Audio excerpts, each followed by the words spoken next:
I'm Alicia Roberts. I compete for Canada's NCAA team. Watch me on Clan TV. I'm Fiona Beals on the women's basketball team. You're watching Clan TV, home of Canada's NCAA team.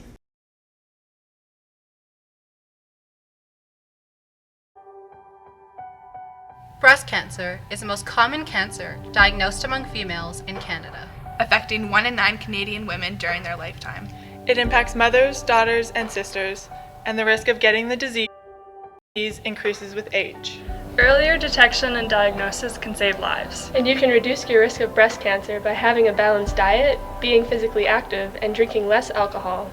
Learn more about breast cancer by visiting the Canadian Breast Cancer Foundation website at cbcf.org and join us on Saturday, January 30th for our annual Pink Game to help raise money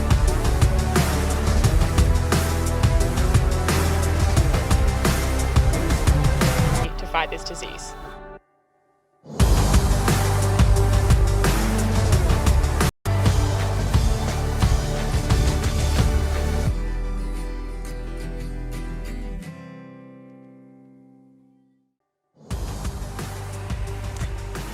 Good evening, everybody, and thanks for watching GNAC Women's Basketball on Clan TV. I'm Howard Samura from The Province and theprovince.com, and soon to be joined by my color commentator, Zahid Valley Hashim. Tonight's game, the annual Pink Game, and you'll notice the hue in this West Gym, distinctly pink today, in support of breast cancer research and awareness, a great cause taken on by Simon Fraser Women's Basketball here today. The annual Pink Game, and it's going to feature, of course, the host Simon Fraser Clan coming off their big win Thursday against Concordia of Portland.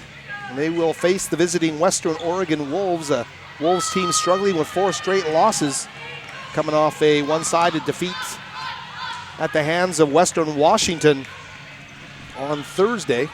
And in their last home game, Western Oregon falling 63-51 to Northwest Nazarene. So the Wolves come in as a real hungry team here today, wanting to get back into the win column. They're sitting with a 2-9 record at the very bottom of the GNAC standings. Both the Wolves and the Concordia Cavaliers sharing that distinction as we round out another week here, the final week of January in the Great Northwest Athletic Conference. Simon Fraser, on the other hand, coming off 4 straight games on the road Thursday, looking absolutely tremendous down the stretch drive of their victory. And we told you that was against the visiting Concordia Cavaliers. The final score there was 69-58 as the Clan improved to 6-5. In the standings, 8-8 overall on the season. Look to go over that 500 mark today with a solid effort, and they put one of those forward. They have a really good chance to come away with a sweep of their 2 visitors up here on Burnaby Mountain. It's cold, it's dark, it's rainy outside, but terrific inside the gym here at Simon Fraser University. Thanks as always to our producer-engineer Gabriel Lynn getting us on the air in HD. We're hoping you'll enjoy our broadcast tonight wherever you may be around Canada, the United States, or around the world on Clan TV, the only non-U.S. school in the NCAA. They're the Simon Fraser Clan, and they're wearing their whites right now, the distinctive pink ribbon adorning those practice tees for the Simon Fraser ladies as they get set to face the Western Oregon Wolves. We'll go inside the numbers here from Thursday or Tuesday's victory. Check that, we did play a men's game here on Tuesday, so my geography a little bit off here, but we're talking about Thursday's game, that 69-58 win over Concordia. The Clan led by the 19 points of Elisa Homer, who continues to score the basketball well, especially from downtown. She was 3 of 7 from beyond the 3-point arc, led everybody with 19 points, and also led everybody with, well, actually second in team assists was 7, because Ellen Kett had another terrific outing. She had 14 points, 3 of 5 from beyond the arc, and 8 assists. Ellen Kett continues to lead all of men's and women's Division II basketball in assists heading into tonight's game. So the point guard out of Melbourne having a terrific junior season for the Simon Fraser Clan as well. Another 14-point effort came from the post forward Rachel Fradgley, 6 of 13 for Rachel, 9 rebounds as well, just shy of the double-double, had a couple of blocks, played 23 minutes, and those are effective numbers for Rachel Fradgley. Alicia Roberts as well, another member of that starting group, 5 of 12 from the field, but all but one of those shots came from beyond the arc, and Alicia Roberts, 5 3-pointers in that game. A lot of those were coming down the stretch drive of the fourth quarter, and the Clan really gained their separation against Concordia en route to the victory on Thursday night. As a team, Simon Fraser not at their best. They shot 36.4% from the field, but it was a tale of two halves for them. 48% from the field in the second half versus just 26% in the opening half of play. So that's a Clan team that got better as the game progressed, and we really saw, as we said, them gain some separation as the game wound down.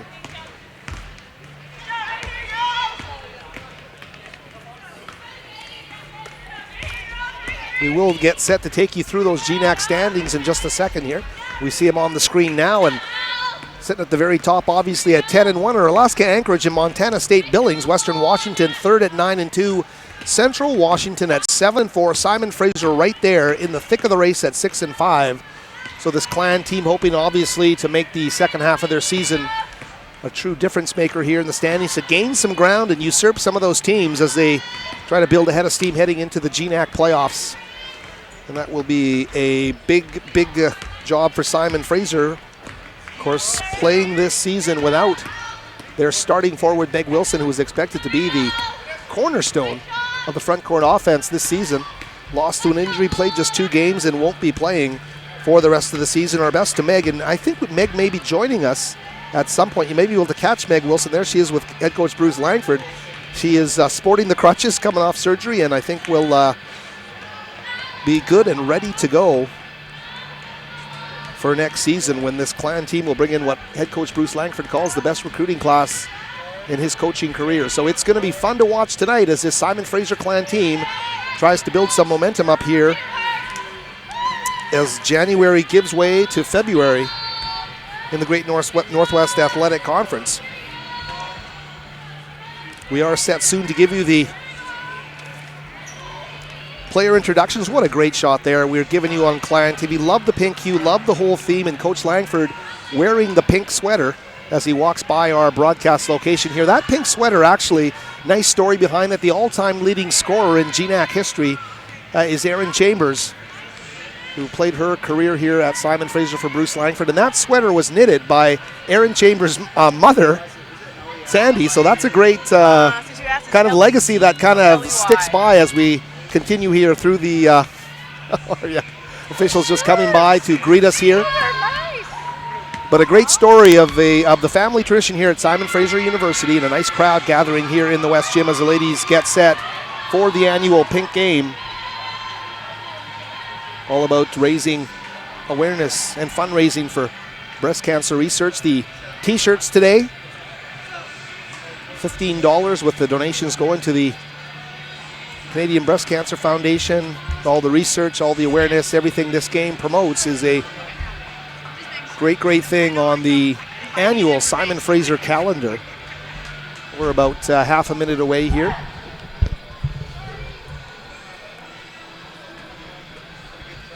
Getting set for the player introductions, and we will be joined by Zahid Valley Hashem after the singing of the anthems, which are going to happen in just a second here, and we will set up the contest for you. The team's coming out onto the court now, and as I said, we'll be back to join you after the playing of the anthems. Howard Samura here on Clan TV, and we'll be back in just a few moments.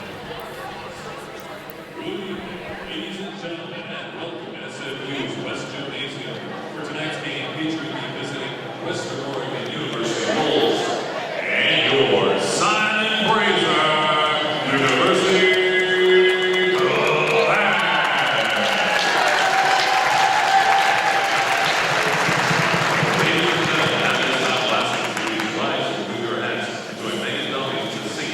American and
And welcome back, everybody, to the West Gym. It's Howard Samura and our analyst, Zahid Valley Hashim, here for another night of Clan basketball on Clan TV. The first game of a doubleheader here. It's the annual pink game from the West Gym in support of breast cancer research and awareness. Simon Fraser getting set to face the visiting Western Oregon Wolves, and the Wolves now being introduced here. And we'll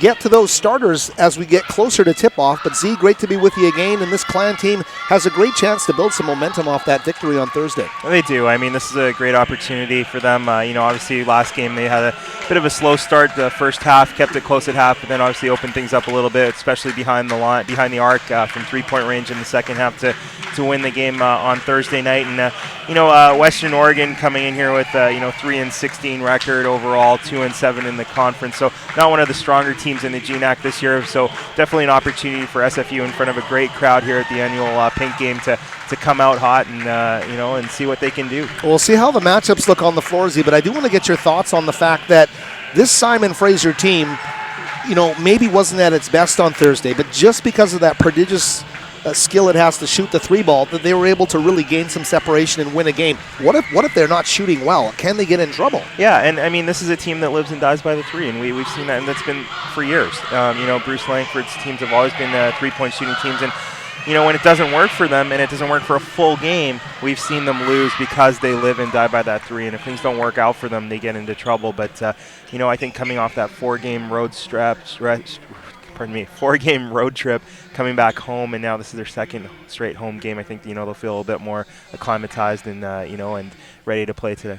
Well, they've got a nice crowd, and we'll hand it over to Bruce Langford talking to the crowd. Who are working all of those different tables, and I'd like to thank you all for coming. But I'd really like to thank Alan Kett, because teams and I kind of believe that leaders are very important, and the leadership she's done on this is quite impressive. The hours she's put in is impressive, and I'd just like to thank you very much.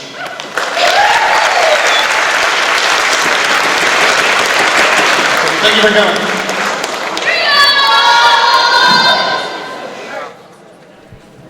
And we're back with you. Some heartfelt words from Simon Fraser head coach Bruce Langford. And of course, shout out to Ellen Kett, the Division II leader, men and women combined, three-point shooting percentage, for doing much of the groundwork here to get the pink game off the ground, turning it into a rousing success and a great crowd here for the Simon Fraser Clan. We will let you know there's a new starter in the lineup today, and it's Vanessa G. And wearing number 2 will get the start here. Elisa Homer as well as Kat Roberts, and taking the jump ball there will be Rachel Fradgley. Number 31 of the Wolves jumping there is Emily Howie. And we'll get to these Western Oregon starters as we can. We were chatting strategy through the pregame, and we'll bring you up to date on what's happening here. Yeah, it's a weird start there. The Clan won the tip and then committed a backcourt violation right off the tip, so Western Oregon is going to get the first, true possession of this game. Well, hopefully not a precursor of things to come if you're a Clan basketball fan. Clan now settling in to defend in the half court here against the Wolves, we mentioned, with just those 2 victories this season. Or 2-9 in the GNAC, so real struggle for the victories here. Jasmine Bembry, number 3, in a battle to just keep her handle on the ball. Vanessa G, nice job to jump in there. Possession arrow will favor the Wolves, and they'll keep the ball here. Going to be left with 1 second on the shot clock and get a baseline inbound to see what kind of play they draw up here, and maybe look at lob in the post. Maybe a quick run in there, dive by Howie, number 31. Whatever they try to do, it's got to happen really quickly. Here's the Wolves special. It's not going to beat the shot clock, and the shot going wide regardless. So after an aborted start, Simon Fraser now with a chance in earnest to get the offense going on pink game Saturday. Yeah, we talked about the 2 wins that Western Oregon comes in here, and looking at the schedule here, that one of their wins is against this SFU team down in Oregon, a 1-point victory down there. So maybe Clan looking to get some revenge here at home. Well, they got off to a good start there, because I'll tell you, that was a great dish underneath by Elisa Homer. Alyssa Homer there with the dish underneath to Fradgley for the layup, and a quick 2-0 lead here now for Simon Fraser in the first minute of play. Bembry again with the basketball. Sacramento, California native, feeding down to Howie. Back up top to number 10, Bromagam. Michelle Bromagam. Shot clock winding down to 4, and they've got to make a move. The big post down low is able to score it, though, and that's Howie. 6'3" senior out of North Salt Lake, Utah. They really gave Bromgan the right side there. Roberts backed off her and forced her right, and knew that she'd have to face a mismatch with Fragile. But fortunately, she was able to find the big in the post for that play there. Yeah, and she obviously is a big, strong target down low. She just willed her way to the basket, made a quick one there. Vanessa G, number 2, out of the game, and in to take her place is going to be Fiona Beals. High school teammates for a while at Riverside Secondary in Port Coquitlam. Here's Elisa Homer, cross-court pass to Roberts. Pass into the post for Fragile is going to go awry, and Howie's in the middle of everything here, number 31, making life tough for Rachel Fragile. Bembry now. Sydney Azor, number 32, takes a handoff. Probing. Back up top, they'll take the 3-ball. Shot by Boschma, number 22, Kaylee Boschma, the freshman out of Carlton, Oregon. It's not going to find the mark, and bit of a shaky start here for both teams. Samantha Beauchamp, number 20, now back into the post, Fragile on the bench, so Coach Langford has made 2 changes in that starting 5 in the first 2+ minutes here. Kett kicking back out of a triple team, and Homer with a big 3-ball. And look out if Elisa Homer is going to get hot again. Good things are in the store for the Clan. There's Bembry with the rocketing drive to the basket. She draws the contact. Great stroke by Homer. I got to tell you, I was at a high school game yesterday. I saw the Sir Charles Tupper's Tigers lose to Steveston London in a boys' game. The kid from Tupper hit 12 threes. Wow. He hit 12 threes, and he was 12 of 23 in that game. Oh, my gosh.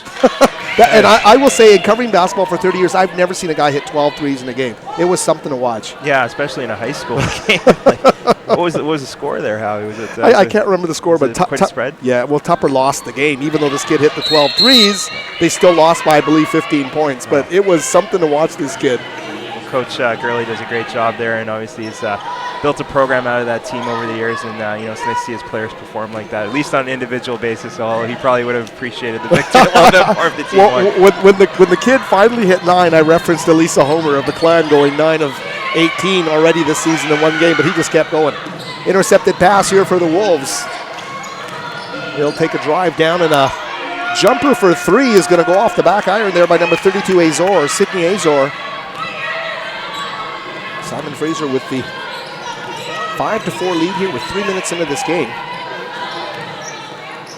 Here's Roberts, finds a lane. Quick ball reversal there, and Kett's going to move it to the other side of the court. And this time Homer can't corral that pass. So Western Oregon delighting in their defensive effort here. A bit of a stagnant start to this game. The Clan obviously made some different lineup. They had Vanessa G starting, and she's been replaced early here in the game. But Clan kind of figuring out which lineup they're going to go with here as another sub checks in at the table. So Coach Langford looking to make some early changes, see if he can ignite the team. Yeah, he really is. He's going to bring in a physical player here in Sophie Swamp, the pure freshman out of Argyle Secondary in North Van. And I know that he really wants to make a statement in terms of defending, and we'll see what happens here as Beals comes out and Swant comes into the game. And she's someone who, last game had a great game. She was aggressive. She ended up with 8 rebounds. She's really physical and a spark plug for this Clan team, so maybe we can see some of that come out here early in this game. Yeah, Swant is wearing number 21. Here's Homer. Swant passing to Roberts, working off the Swant screen. Can't get the make on the 3-point shot, and Western Oregon down the floor now. Kaylee Boschma top to number 10, Bromagem.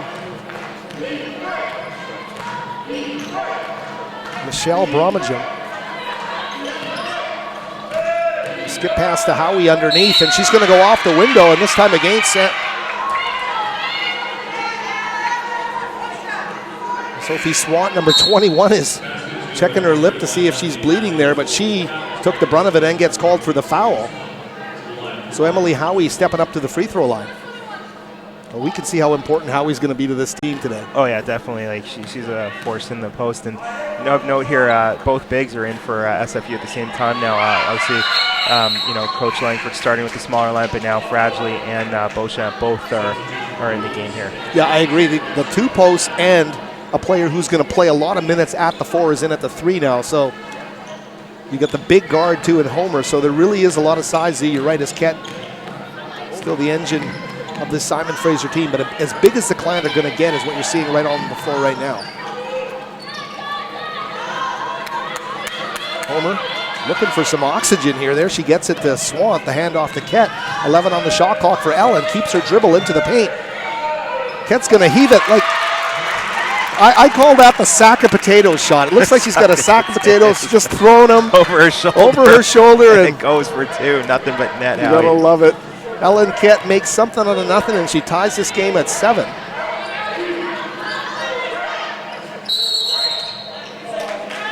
Three in the key against the Wolves will be a turnover for Simon Fraser.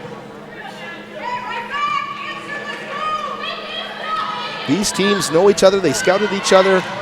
Western Oregon, obviously, as you mentioned off the top, have already beaten this Clan team, so they come in with a bit of added confidence.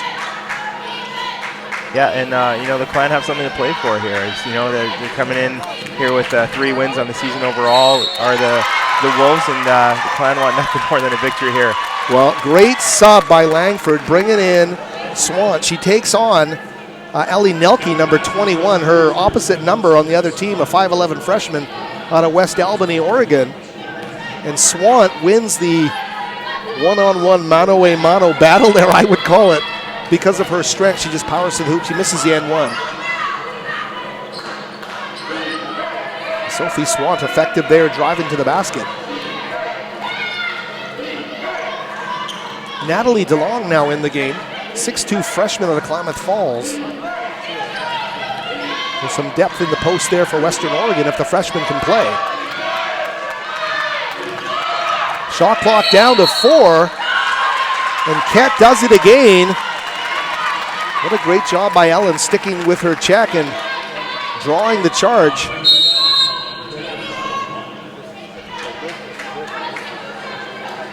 Ellen Ket has done that so many times. It's not just a one-off with her. She does a great job there. Time to talk about Nestor's Market, the official grocer of Simon Fraser Athletics. They're your local grocery store. They offer a full selection of items, including organic, all-natural, and gluten-free items. They also have a full-service meat and seafood department, a fresh produce department, as well as a deli and bakery department. So much more. Visit Nestor's Market today at the Cornerstone. And as you watch that, a cornerstone of the Simon Fraser defense is Ellen Ket, as she draws the charge on the perimeter. Great job there. As the teams get set to come out of that timeout, Ellen Ket talked to head coach Bruce Langford earlier in the week. We were just talking about defense and what do you like about your players sticking their noses in there, getting gritty and really putting themselves in there physically. And Langford mentioned Homer and Ket as the two that love to get in there and take charges. Yeah, and Ket did a good job there taking that one and just, being her defender to the spot and drawing the offensive foul there. But, we commented last week about how aggressive Homer was, and it's nice to see, Ket play with the same kind of aggressiveness out there today. Yeah, and those two are just an absolute constant in terms of the minutes they're going to log on this Clan team. Ellen Ket, the point guard, and Alyssa Homer, who can play 2 or 3 positions if she needs to on this team.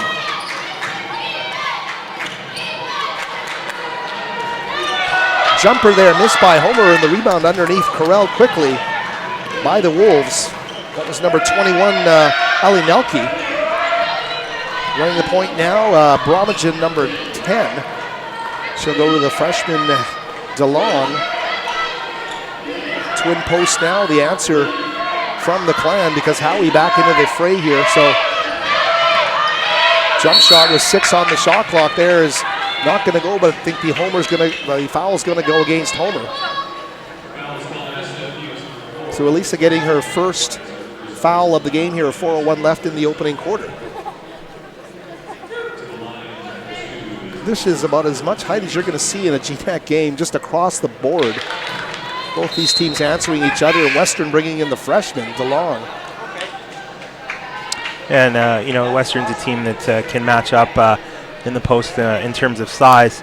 But you know, knowing that none of their players average over 10 a game, so not as much production from the post there. Yeah, and you're right about that. I looked at their last home game and lost to Nazarene, and not a single double-figure scorer in the lineup in that box score. So they are scrappy. They got to hang around. They got to play great D if they want to have a chance, especially for the second half of a 2-game road swing. And that's not going to help their cause. It'll help the Clan cause. So Alicia Roberts dials up the triple. And right now, this Clan guard group is shooting as well as any team in the country in any division of women's basketball. If you look at Roberts and Kett and Homer, they are absolutely on fire, shooting the ball from range.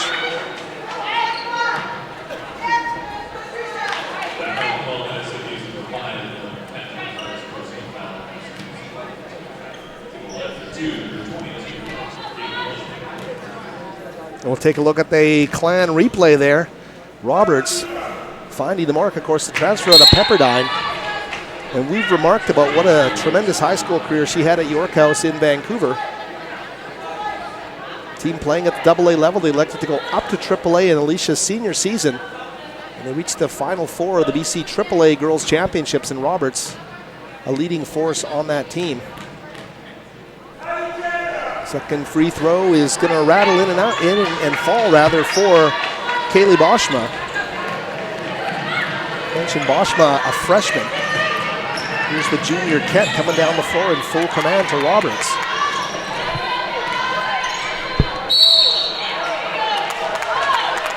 Swant is going to draw a foul there. Number 22, Boschma, is going to get called for the foul. It's going to be the fourth team foul for the Wolves. So next one will put the Clan on the line in the bonus situation. I just find it interesting how aggressively they're already guarding Sophie Swant. She's a freshman who doesn't see a ton of minutes in this league. She's really an unknown player still. But I think she shows them enough physically that she's starting to gain a reputation, and they're really attacking her physically. Here's Roberts for three. She's going to rip it again. And Alicia with her second straight three ball.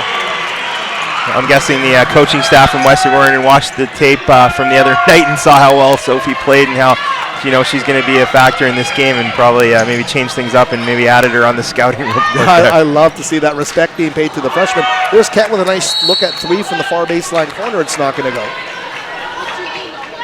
But really, when you've got a group that can shoot the basketball like this, to capture them in their prime right now has just been tremendous. Homer's not on the floor right now. Vanessa G is in there. The front court players are basically Swant and Beauchamp. Here's the three ball being hoisted by the Wolves. Doesn't go, and Sam Beauchamp will get the rebound. Western Oregon set to make some subs. Jordan Mottershaw and Jasmine Bembry will check in, as will Fiona Beals for the Clan at the next stoppage. Turnaround shot there by Swant is going to go. It's a nice little feed to the post there, and a nice little turnaround off the glass and in. Well, I think she's got A+ strength and A+ length for her size, even if she might be a little bit undersized right on the block. She's also got a nice feel around the basket and really effective to score in close. As they go inside, the double team coming quickly with Swant and Beauchamp. Just inside the three-point arc, I believe that'll be a 2 for Kelsey Henry. She's a redshirt junior out of Morgan, Utah. So a big basket there for Western Oregon. Roberts has a lane cut off, but a nice crossover gives her a skip pass to Beauchamp. To work it back up top here to Kett in the lane. This time it's G for three off the iron.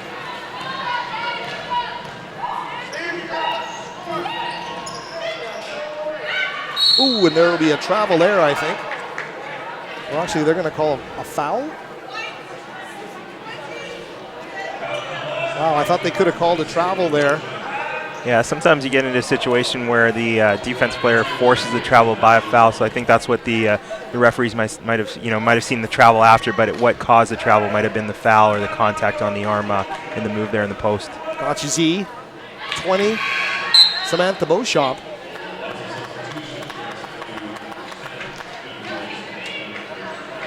Zahid Valley Hashim with us here, Howard Samura as well on Clan TV.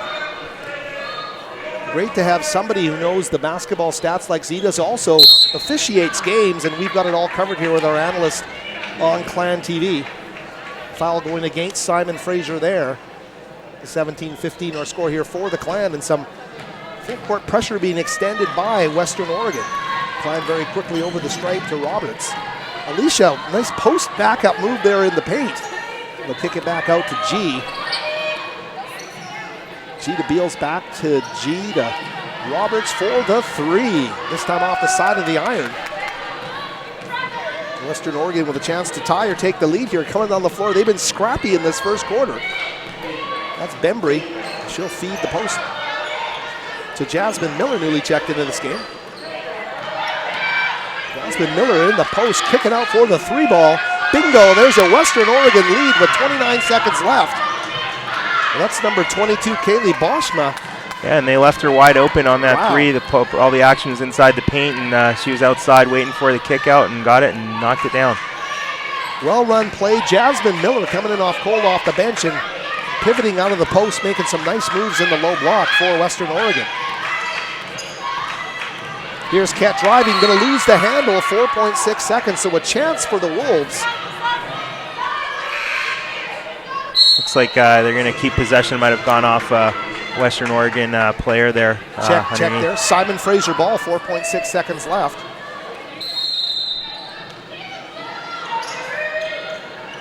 Nice pass out of the baseline to Homer for the three ball, not missing by much. But that's going to do it here for the first quarter of play, 18-17. Western Oregon with the lead on Clan TV. We'll take a short break and be with you to start the second quarter of play.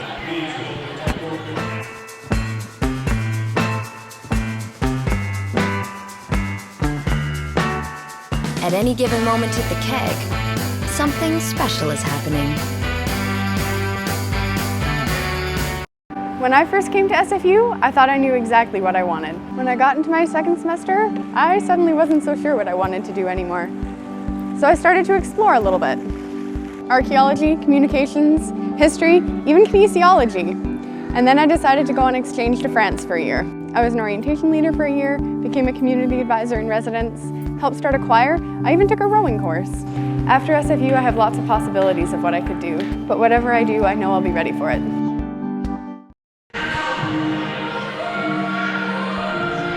And welcome back, everybody, to the West Gym. It's Howard Samura, Zahid Valley Hashim, Clan TV. Simon Fraser trailing by a point to Western Oregon, 18-17. And Z, when you look at those numbers from the opening quarter of play, good shooting by both teams. Both teams shooting over 50%. Not a lot of field goal attempts there in that quarter for Western Oregon. 4 of 8 on the entire quarter. But they were effective because they went 9 of 9 from the free throw line. Simon Fraser only got the one trip and missed it. So. Yeah, no, Western Oregon's very efficient, obviously playing, shooting 4 of 8, 9 of 9 from line, and out-rebounding the Clan 7-4 as well. So they're getting opportunities, and they're making the most of them here early.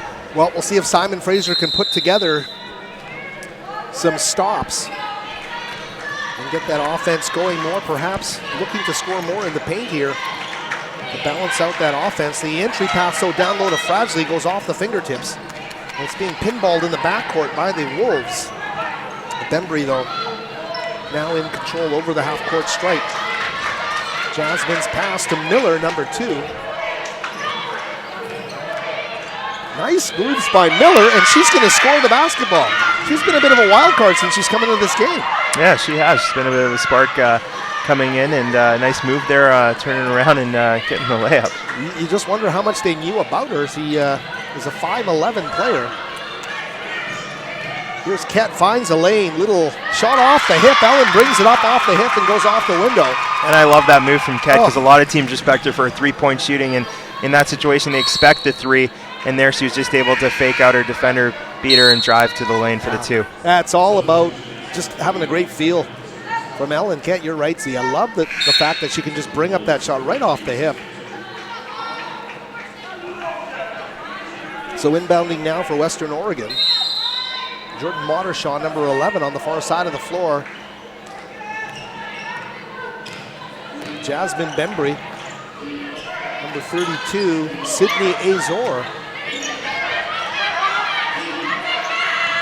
Shot clock down to 10, a drive to the basket, and the Clan just let Modershaw go right to the basket. And Modershaw is slight of build. I don't know if that helped her find a seam, but she went right to the basket unchallenged for the layup. 22-19, Western Oregon. Surprising lead here. And a miss inside as well.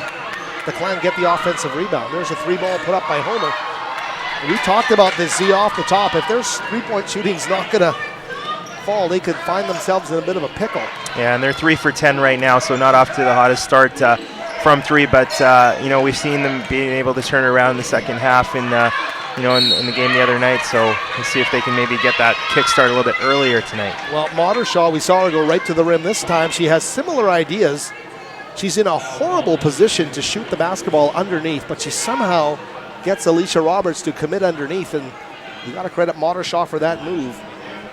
She just bought a ticket to the free throw line right there, and she's going to make the first.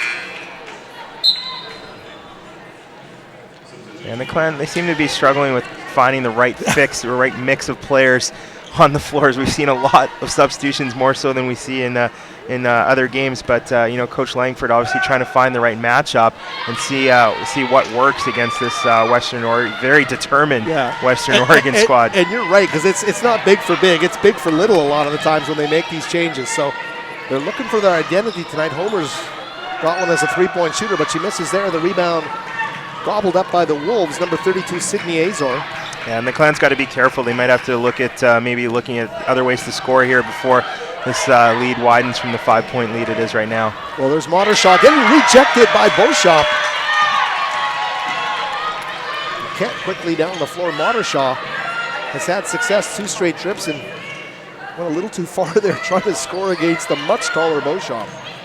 Great drive on the baseline there and skipped. I think they're going to rule perhaps Homer stepping on the sideline or the baseline.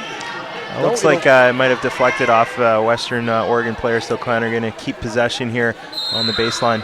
15 on the shot clock as Ket sets the inbound.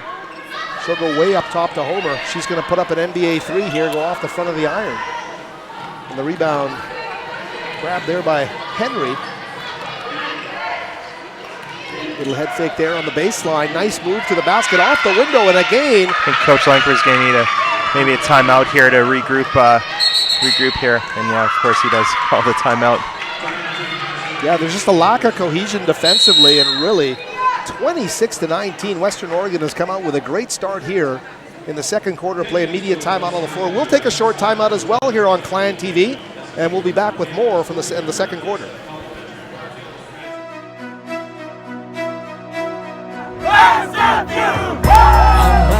One team, 400 athletes strong.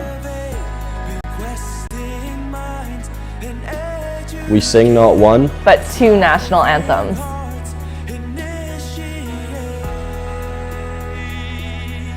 We strive to always be better. we put our heart into competition. We pursue national championships and university degrees. We care about our communities. We are Canada's NCAA team. Canada's NCAA team. Canada's NCAA team. We are Canada's NCAA team.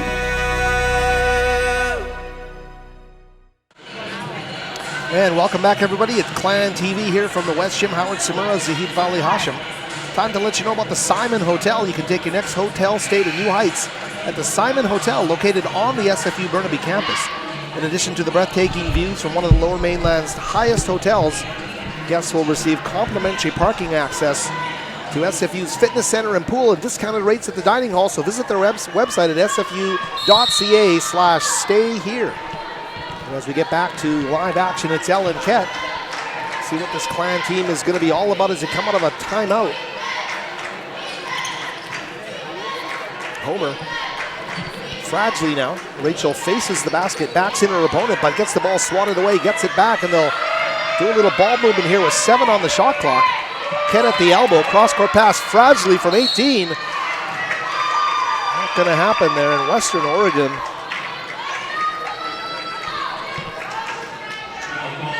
It's like Beauchamp's going to be called for a foul on the rebound as the Western player went to the ground after that shot. Sam's second of the game, and she is going to take, she's staying on the floor. Swant is coming out of the game. So Beauchamp and Fragilely standing there along with Homer, G, and Ket. It's Bembry bringing the ball across court. Kelsey Henry's looked down low to Bromagem, number 10. Bromagem's going to get it back and play catch. They'll kick out for the 3, and the air ball shot there by Sydney Azor. Simon Fraser needs to get its act together here. They're trailing by 7. We approach the midway mark. A minute or two here in the second quarter. Vanessa G with the basketball. That's Ellen Ket. Bodies up to Bembry and drives in a battle for that loose ball underneath. Fragilely is there along with number 31, Emily Howie. And they'll rule it a Western Oregon possession on the alternating clock here. So Wolves with the basketball here, 6 minutes remaining. Here's Bembry. Ket guarding her, they work off the Howie high screen. To the elbow, kicking back up top for the 3 ball, and they miss on it, number 32, Azor. Clan fortunate that one went out because that would have been pushed it to a double-digit lead here, but just rimmed out there on that 3-point attempt. Well, they really want to try and gain some momentum, but it's hard to do when you don't have an offensive identity in the half thus far, and I think we both agree the Clan are struggling. Here's Ket. She is not struggling though, shooting that ball. Yeah, leading the NCAA Division II in 3-point shooting, and that's she's 1 of 2 here on Saturday night. Big basket they needed at Z, 26-22, a 4-point Western Oregon lead, and now up to the Clan to see what they can do stoppage-wise here. Passing out of a double team is Howie. They'll move the ball around to Bembry. Cross-court pass, and they're going to call a travel, and a turnover there, a tough break for Kelsey Henry. Her eyes were wide when she saw that gap on the baseline. She wanted to drive it, but a little bit too uppity there as we look at the Clan here on offense on our Clan TV replay. Here's G with the basketball. She's going to feed Ket for the 3-pointer. And as we return to live action, Clan right back in that 3-point shooting groove, and they will get one there from Homer. Alyssa Homer knocks down the triple following Ket's shot, and all of a sudden it's a 1-point game. It is, and the 2 threes, I mean, obviously we talked about the 3, how important it is to this Clan team, and I guess, all those shooters, they have the green light from Coach Langford. I mean, when good shooters are in a bit of a funk, they got to keep shooting, right? And they've done that, and they've worked their way out of the funk, it looks like, and right now trailing by just 1. Here's Beauchamp closing out. They can't get the triple from number 10, Bromagem, and they get right back down the court to the Clan with Ket. Cross-court pass to G. Vanessa swings up top to Rachel Fragilely. Howie keeping an eye on her. Great cut to the basket by Homer. And Alyssa Homer, not just a 3-point shooter. That was a great pass. I had my eyes on Homer that whole possession, waiting to see if she was going to free herself up for the 3, and the defender was looking for that too, and she just cut past her defender in a great pass. Just like a point guard-esque play there. Love the play as Homer cuts to the basket for the layup, and the Clan lead at 27-26. Jumper from the Wolves goes back iron strong by number 20, Linnea Davis. So Linnea Davis making her first appearance of the game here wearing number 20.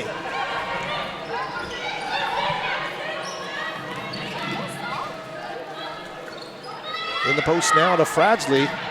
Rachel one-on-one, she's got to make the moves. They're not bringing the double team, and Rachel goes to the left hand for the layup.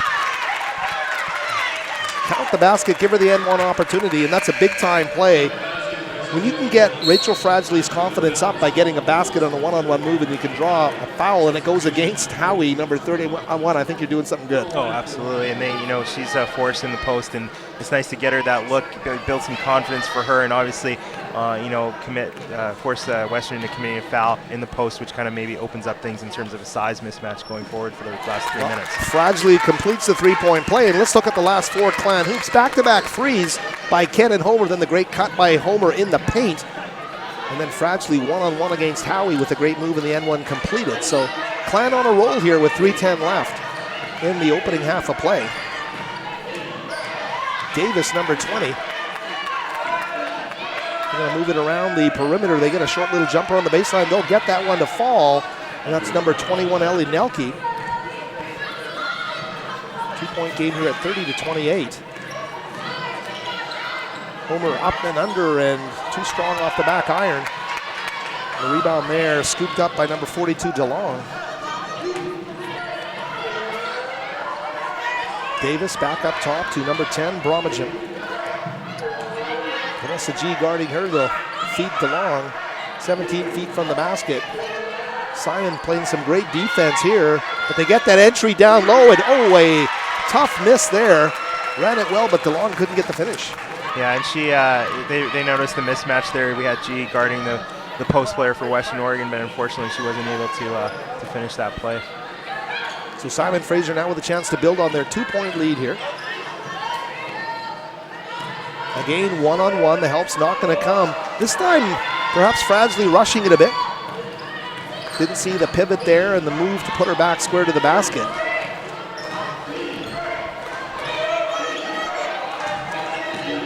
Sydney Azor now dribbling across the court.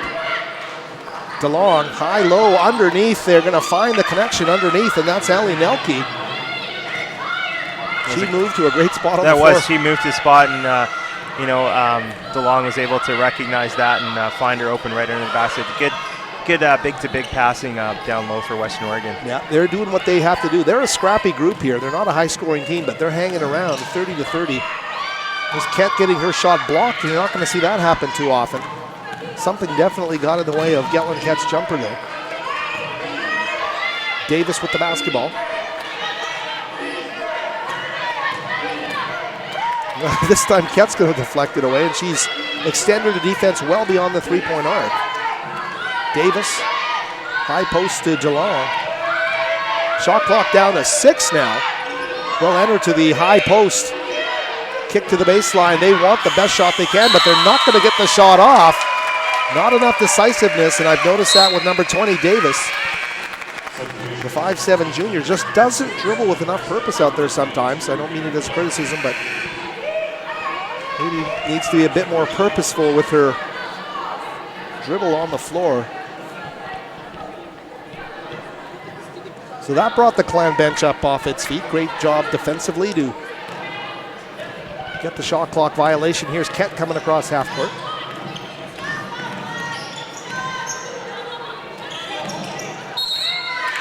Jumping in the way there, number 22 is Kaylee Boschma, and she's going to force the turnover there. Hope you'll stick by at halftime when Jessica Wallace, Clan assistant coach, joins us briefly, and we'll chat about some of the talking points here in this opening half of play. On Clan TV, about a 6.5 second difference between game and shot as we get down to 25 seconds left. Three-pointer hoisted in and out there by the Wolves, tapped away, and a great job by DeLong to get the loose ball back. So the Wolves can now play for the last shot of the half.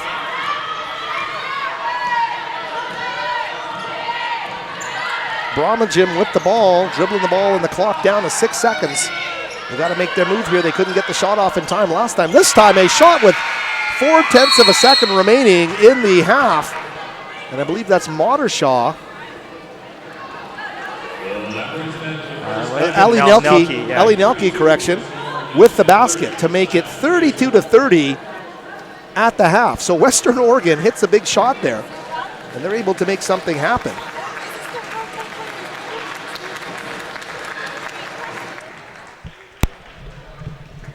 And we're going to be, is that okay? And we're happy to be joined now by Clan assistant coach Jessica Wallace. Your thoughts on the opening half? That was a scrappy Western Oregon team. Oh, definitely. They're a scrappy team, and we have to come and shoot our shots, hit our shots, and we're struggling with that a little bit. So we have to try to find a way to get it inside, find different looks for us, for sure. What have they done well to kind of dictate the tempo a bit in terms of how fast you guys are playing right now? They're a very high-pressure team, and we struggle with that sometimes. So I think their pressure is definitely kind of making our offense have to look for different things. So. Last question, Jessica. You guys have a great three-point shooting identity. You're able to shoot yourself out of slumps throughout the course of games. You have to have belief in that part of your game if that's going to be part of your identity, right? Oh, absolutely. And the difference between that is knowing which shot is our shot and which shot is just forced. So I think that's something we're trying to find a little bit more in the second half, as well as working inside out and getting those good looks for us. All right, Coach, thank you. All the best in the second half. Jessica Wallace, Simon Fraser, assistant coach, joining us here on Clan TV. We will take a short break here, and we'll come back before the start of the second half, break down some of the numbers for you. On Clan TV, it's 32-30 at the half. Western Oregon with the lead.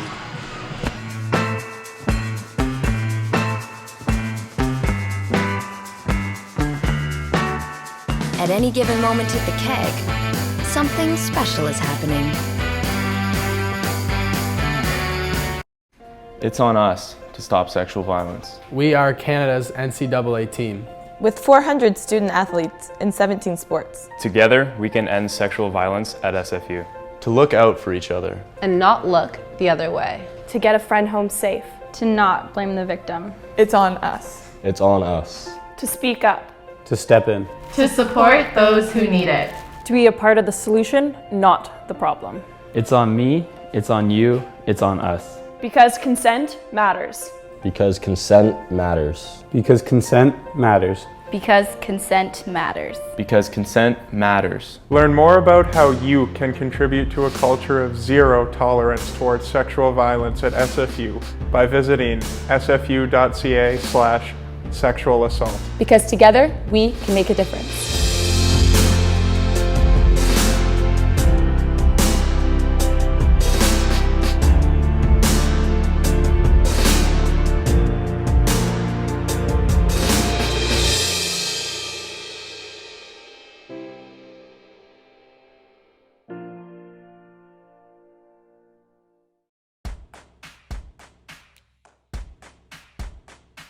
You never think you're going to go undefeated. You always think you're going to lose your next game if you don't show up and take care of stuff. If you stop during a season and say, wait, we haven't lost a year, that you're going to put more pressure on yourselves, because it's every game that you need to come up to and show up to. And if you do that, then you get a pretty special season like we ended up having. I think the way that team came together is probably amazing, because if you looked at them on paper, you wouldn't really think that where's the superstar, where's the Canadian national team players. So I think it just kind of started a snowball rolling, and it just kind of kept rolling in a very positive way. In 2005, a father and daughter together orchestrated one of the most remarkable seasons in the history of Canadian women's basketball. Simon Fraser went 38-0 that year. The team defeated Winnipeg to capture the national title. Point guard Danny Langford was named MVP. She celebrated the victory with her father, Clan head coach Bruce Langford. In my senior season, I think there's probably a lot of expectations. We had a great team with lots of chemistry and a great group of girls who were recruited and brought in by my dad. This team was my team. This was now kind of their third year, and there was some hope on my part that we were going to show some benefits of the growth and development, and that we really could have some success based upon what we were doing. I remember the Winnipeg game in the final very, very well. I mean, playing Winnipeg, it was a challenge. They were very, very athletic. Doing it on their home court with a packed gym, I knew was going to be a huge challenge for us. I remember coming out in the first half. I remember hitting a couple of big threes, like personally hitting a couple of big threes. We were up about 10 and feeling pretty comfortable and doing some things, and all of a sudden the hoops just seemed to get a little smaller, and they hit a couple lucky baskets. The crowd went crazy, and it just started to snowball, and then they came just kind of storming back at us. That was a year they changed being able to call timeouts on the floor, and we were not very good at calling timeouts on the floor. We were actually terrible at it. We had a play where a ball was going off the end line, and Morgan jumped for the ball out of bounds as she took her looked as she was jumping, and called timeout in the air, which you were allowed to do then. And in the timeout huddle, people were like just glowing with each other. And then of course the last couple of minutes of the game where They have the timeout, they run the ISO play. Going and stealing it from Joanne Wells and then heading back down for some free throws to help secure the win. That whole piece was pretty climatic at the end. It was pretty good. It doesn't get much better than perfect. 38th win in a row, SFU are your national champions in women's basketball. The special part about that team that allowed us to go undefeated was the character and people understanding roles. Everybody fit their roles, everybody did what was asked of them, everybody had high expectations for themselves. They knew what their job was, and so they were able to take that job into each game and get it done. Being able to be on a championship floor with my dad at the end of my season in the last game that I'm going to be representing the university that I wanted to come play for, it was a great icing on the cake. It was a great season that we had. It was a wonderful group of kids, you know, as wonderful a group of kids as you could ever want to coach. To have it topped off by having your daughter as captain and to, you know, have a very good final was pretty sweet. I'd like that team to be remembered as a group of girls who worked really hard together.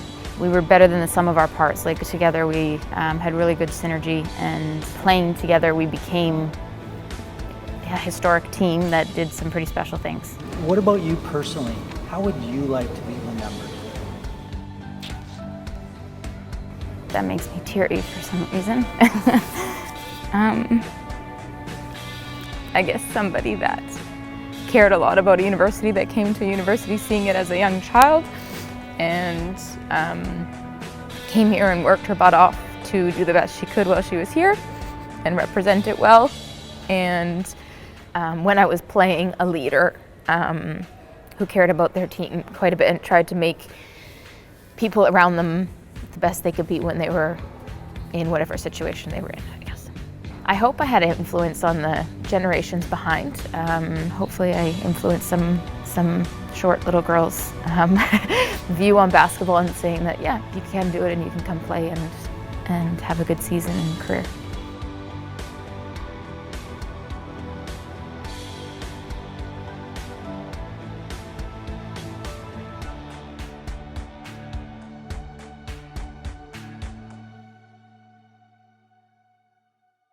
When I first came to SFU, I thought I knew exactly what I wanted. When I got into my second semester, I suddenly wasn't so sure what I wanted to do anymore.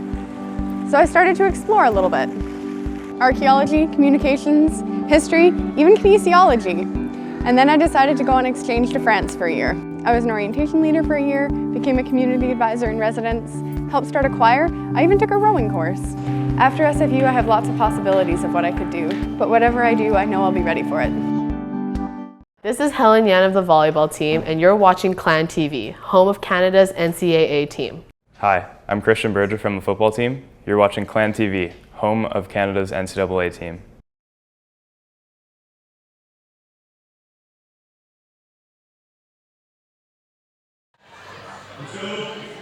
And welcome back, everybody, to the West Gym. Howard Samura here on Clan TV. It's a Saturday night doubleheader special in the GNAC, and the Clan women in a bit of a pickle here at the half, trailing Western Oregon 32-30. And the Wolves coming in with only 2 wins in the GNAC. Simon Fraser with 6, and a great opportunity for Simon Fraser to get a weekend sweep here, but they are going to have to play some good basketball in the second half because, as you heard in our interview with Clan assistant coach Jessica Wallace, this Western Oregon team came out scrappy, played that way for the full 20 minutes in the opening half of play. And with a shot basically at the halftime buzzer, knocked down a short jumper to take a 32-30 lead into the halftime locker room. So great job by Western Oregon, who were led by a very, very balanced attack in that opening quarter of play, or opening half. We should tell you the bench for Western Oregon supplied 17 of its 32 points, so more than half of their scoring coming from the reserves in the opening half of play. And there were some big-time performances there in very short minutes of play. Ellie Nelke, who hit that shot at the halftime buzzer, 3 of 3 from the field. She's leading the way with 7 points. 5 points for Kaylee Boschma, one of the starters, and 4 apiece for 3 players. Emily Howie, the post, Sydney Azor, the forward, and as well 4 points off the bench for Jordan Mottershaw. And you know what? When you're not one of the higher scoring teams in the conference, you got to be efficient in other ways. The Western Oregon Wolves, not a three-point shooting team, but they went 11 of 11 from the free throw line. Simon Fraser, by start comparison, had just 2 free throw attempts and made just one of them.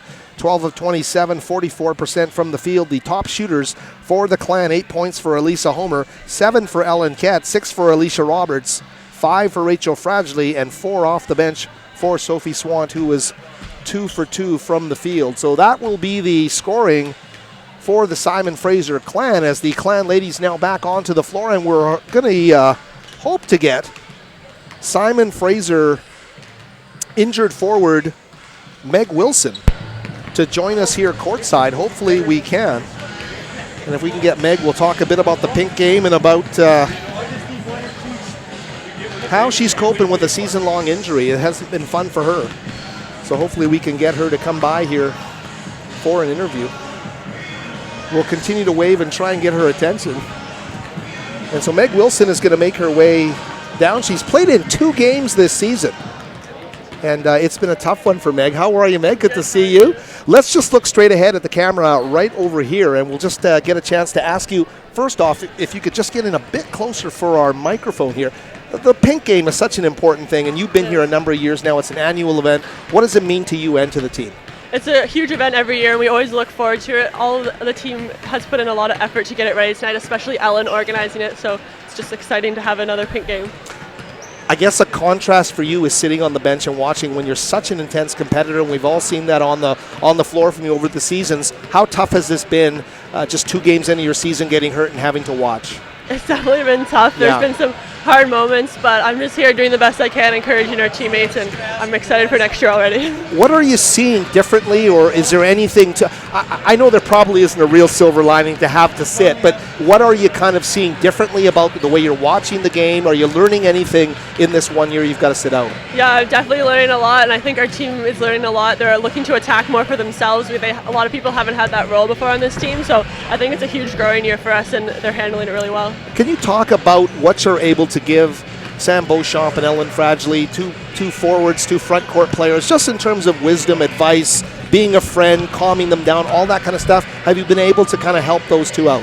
Yeah, for sure. I think they're both doing so well this year, and just for them both to look to attack more. They're great when they get the ball and they go to attack, but sometimes they don't look for it. So, how does it all fit into your plans as a senior? You're a senior this year on this team, but you've got that ability to come back next year. Does that all fit in well with the academic flow, the academic schedule? How is it all coming together next year? Yeah, it definitely wasn't my plan to be back here for a 5th year, but it's going to work out academically well, so it's now what's happening. So yeah, I'm happy with it now, and I've adjusted. All right. Well, all the continued best. I know it's not easy sitting, but thanks for joining us, and all the best the rest of the way. All right. That is Simon Fraser forward Meg Wilson. So gracious to join us. You notice the crutches, and it hasn't been easy for the player expected to be the offensive focus in the front court for this Clan team this season. Obviously a preseason GNAC selection, one of the top front court players in Division II basketball.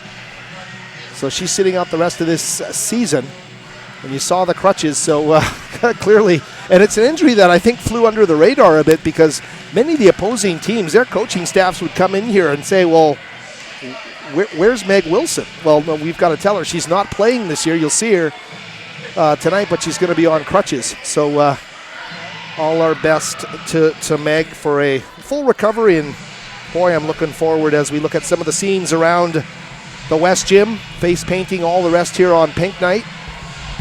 The prospect of getting Meg Wilson back next season. Ellen Kett's a junior, she will be back. We will consider that Fragile and Beauchamp will be juniors next year. And Elisa Homer as well, a junior next year. There is so much to look forward to in terms of this building wave of momentum. Simon Fraser, you can say you're reloading, but a lot of times that reload's going to take a couple seasons to take full effect. It will be in full effect next season. I think this Clan team is going to scrap hard and do what they can against the top teams in the conference. But next season, I think this team can come in here and be a contender to win the GNAC. You look at that great freshman class that's coming in, including players like Jessica Jones out of McMath and Richmond. Exciting player. So it should be a real fun one here for the next number of seasons with the Simon Fraser team. Before we welcome our analyst, Zahid Valley Hashim, back on the air, we can let you know about another one of the sponsors here. That's Pizza Hut. If you're looking for some delicious pizza on the SFU Burnaby campus, stop by the Pizza Hut located at Cornerstone Mews to satisfy your craving. Pizza Hut is open to serve you until midnight, 7 days a week. Phone in and order online. Have your pizza delivered to you in under 30 minutes. Be sure to check out pizzahut.ca for the latest details. And quick on the trigger, our producer engineer is Gabriel Lindsay. Your thoughts on that opening half of play? A last-second shot gives Western Oregon a lead at the break. Yeah, and it looks like, early that they have their number. I mean, they beat them down in Monmouth by 1 and obviously up by 2 here just starting the second half. But, they were efficient, and we talked about that. And let's see what kind of adjustments both teams make here in the second half. Well, Simon Fraser won the opening tip but has turned the ball over. And they are back on defense again, having to play some stop time minutes here early to try and build some momentum here. They're not going to... I thought Bembry was going to the glass for the layup. She missed it. And this time the Clan right back down the floor. Here's Swant. Roberts. And Fragile now at the top, 15 on the shot clock, just underway. We've got a men's game as well here. Montana State Billings and Simon Fraser set to follow this game, I believe, at 7:30. Hope you can join us for the doubleheader on Clan TV. There's a great look to Fragile going right down the lane and stepping in the way. Number 32 is Sydney Azor. Bruce Langford, the Simon Fraser coach, not happy with the call there. It will be Western Oregon ball. It looks like Fragile took a shot there that might have deflected off a Western Oregon player out of bounds, but the baseline official calling it out of bounds for favoring Western Oregon. So the Wolves now with a chance to build on this 2-point lead. No scoring yet in the first minute and 12 of this third quarter. Bromagem, number 22, though, is Boschma, Kaylee Boschma. Tough angle off the window. Swant lost sight of the ball, and at the shot clock buzzer, a near miss there by Bromagem. Clan here with a different second lineup here in the second half. Obviously, saw them get things out of Sophie Swan, so they inserted her to start the second half in place of Vanessa G. Exactly, and Swan had a nice first half, and they're going to give up a shot in transition. And Sydney Azor goes right down the floor. Fragile took a nice look at the three, and she's got a nice release and delivery. Definitely a makeable shot for Fragile. But it led to the fast break, and Azor with the basket, making it 34-30. Here's Fragile in the paint. Little bit of screen and roll, but they can't get the finish, and that is what you like to see. That is contesting a basketball, and that's why Sophie Swan's on the floor. That's what she brings as an A1 skill to this group. Great pursuit of the basketball, produces the jump ball possession. Wolves get it on the alternating possession. That was a beautiful give and go play there that unfortunately didn't work out. And it's we talked about that last week and getting those touches around the basket from the bigs, and another one that just should be a gimme but falls out. Yeah, it's a talking point for sure. And we talked to Meg Wilson, the veteran, the front court player, about learning how to score and basically you gotta finish those plays down low, especially when Jasmine Bembry is going to come right down the court, the junior out of Christian Brothers in Sacramento, California, and she scores it to make it 36-30. So the Clan have been outscored 4-0 here to start in the third quarter. Here's Elisa Homer, catch and shoot, and she will find it. Beautiful three-point shooter. 36-33, and boy, the Clan needed that one. Wolves now in the half court. Skip pass down low is going to go to Howie, but she's favoring her leg as she comes off the floor a bit.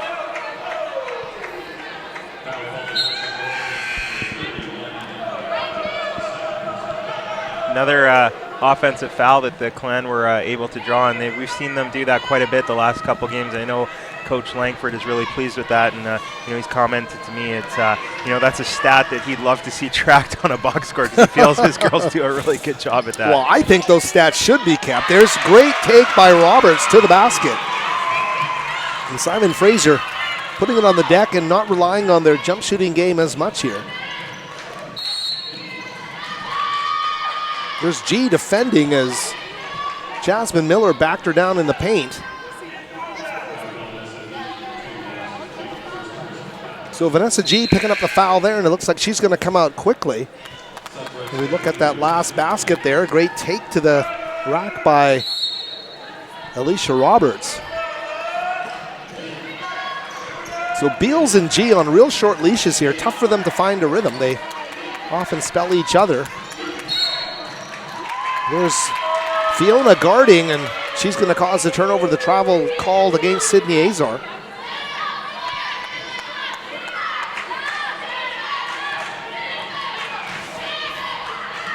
Clan would love to get into that offensive groove that they used to put away so many teams. The Western Oregon comes here in as a team with a plan. They are just intent to slow the pace to a very much a quicksand pace here. Here's Fradgley. Ball tipped, but Homer controls it into the paint. Great look by Elisa Homer down low, and Fradgley with a nice soft finish down low. And it's nice to see her finish that one with the struggles that she's had over the last game and the first half of this game, but nice to see her put that easy one away. You got to finish him. We were just talking about, and as Z says, Fradgley did just that. She's 3 of 6 from the field now, I believe, for 7 points. Underneath the basket, though, Beals is forced to foul, and that's Natalie DeLong. Take a look at that last basket. And a great look it ends up being as Elisa Homer delivers a great pass.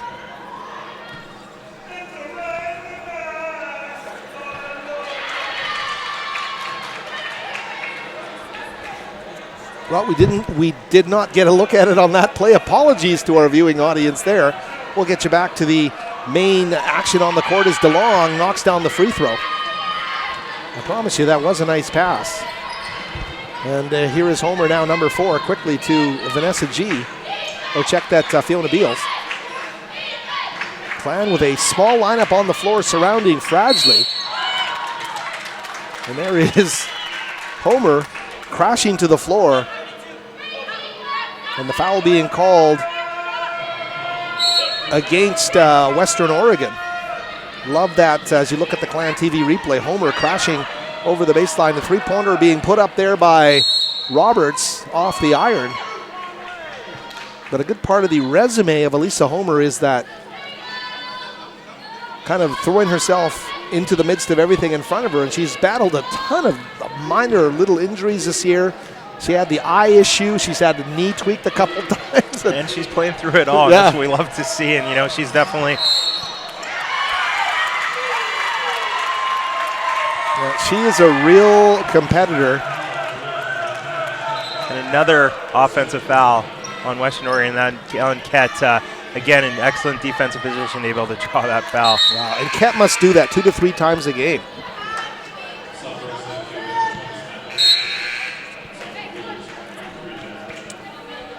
Sam Beauchamp into the game for Fradgley. And Ket now coming up the court for the Clan. Now, and of course, the lefty out of Melbourne, the triple from Roberts won't go. Great job to find defensive position there for number 42, DeLong. Sealing out Beauchamp from that rebound. Here's Mottershaw.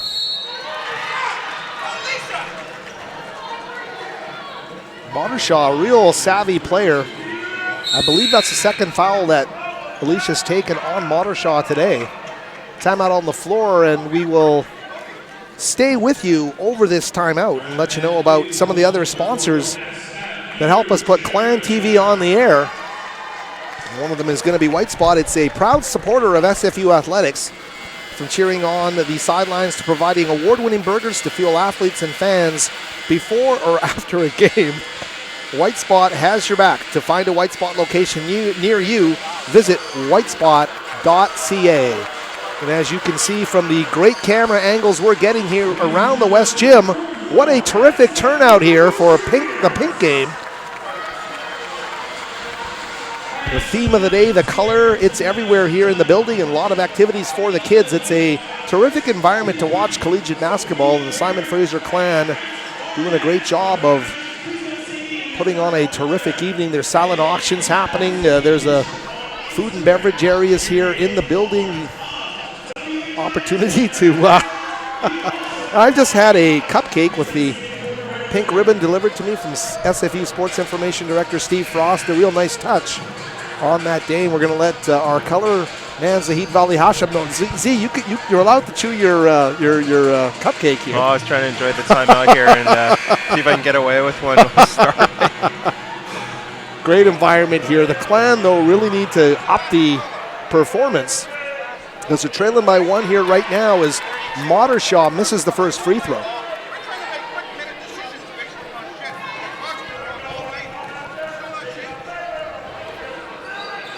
Modershaw is going to miss them both, and you may have heard the voice of Bruce Langford. He was about 3 inches away from my mic on my headset here, so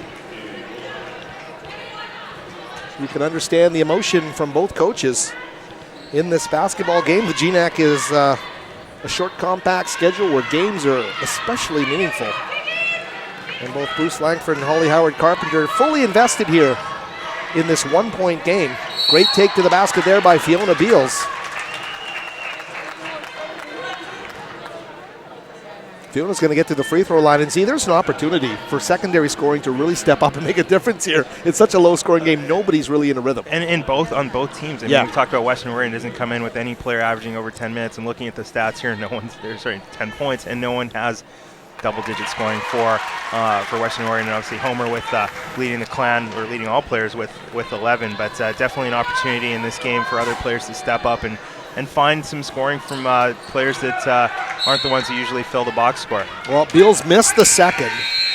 And the bench points, I believe right now, are 19-5 in Western Oregon's favor. So even though Western Oregon doesn't have a double-figure score, they are bringing in a ton of players, and they're getting contribution from so many of them. And that's what's making this a tough task for Simon Fraser. And Z mentioned some teams just match up with you well, and Western Oregon somehow has the number of the clan. That is the point guard, the starter, Jasmine Bembry. You mentioned the Sacramento, California native, now on the floor for Western Oregon. Her pass to the sideline is going to slip through the hands of Kaylee Boschma. And that's a drive-killing, momentum-killing play there for Western Oregon. That's a tough one. That's just a standstill pass that you have to get, and not sure what happened. Yeah, your eye off it for a second, maybe. SFU needs to take advantage of those lapses by Western Oregon. Here's Ket on the baseline, far side of the floor. Homer, nice head fake into the paint, jump stop. She's going to crash to the deck, and they will help her up. Ali Nelke there helping Elisa Homer back up, and Elisa Homer, she's fighting it off. You can see she's grimacing a bit right now. And the Western Oregon coaching staff, head coach there, getting quite frustrated with her players, or maybe even the referees, and feeling like they're just getting some calls that she doesn't feel might be fouls on drives to the basket. It's Holly Howard Carpenter, the head coaches. The assistants are Katie Girton, Mitch Fessler, and Nia Bravo. Western Oregon Wolves, Monmouth, Oregon. Homer knocking down the free throw there. So both coaches in a bit of ire here in the third quarter of play. We're just past the midway mark of the third quarter, and an absolutely low-scoring game here, 39-38. A real cage match here at the West Gym. And we'll see how the Wolves do on this.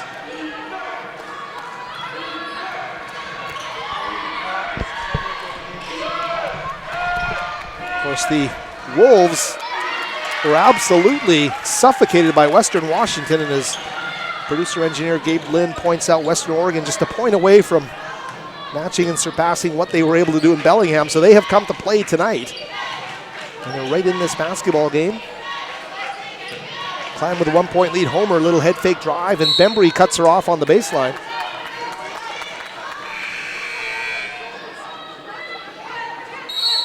Bruce Langford is vehemently disagreeing with the drive there and the frustration. You can see it in the face of Elisa Homer that they're not getting calls on those drives, but 9 on the shot clock. The inbounds by Kett quickly to Sophie Swant, the freshman up top. Homer, 1 bounce to Swan on the baseline. Sophie back to the elbow to Beauchamp, and they'll move it around to the far corner for that 3 ball by Homer. Won't go. Great offensive rebound, though, by Sam Beauchamp. And no recycle to possession here with 3:05 left in the third quarter. Handoff play to Kett. Swant now with the basketball. Long pass is pulled in somehow by Kett. She's going to put her head down, drive to the basket, get it blocked underneath. And Beauchamp is unable to squeeze the loose ball. Kett, though, gets a big steal. This is why she's the most efficient point guard in the conference. Drive to Beals, kick out to Swant's going to get fouled from behind. Number 32, Sydney Azor, is going to get called for the foul. Couple of recycled possessions there, Z. Yeah, and great hustle on the offensive end by the Clan. We had the offensive rebound and then the steal by Kett. Just great court awareness and, not turning back to run down the court and play defense, but actually looking back and seeing what's going on the inbound play and see if we can get a turnover. And sure enough, Kett was there to pick off a pass and keep it inbounds. Well, you got to fight and battle on every possession. That's the way momentum lives and dies in this game. And the fact that the Clan, after getting a steal and an offensive rebound for an extended possession, are going to have to get their points from the free throw line. They're going to get them both, though, and they get 2 from Swant, who gets a shooter's roll. So the Clan now leading 41-38, 2:28 left in the third quarter. Cutting underneath the basket, they're going to go to number 35. Going to the basket is Kelsey Henry, and it looks like Simon Fraser's Sam Beauchamp is going to step up and foul.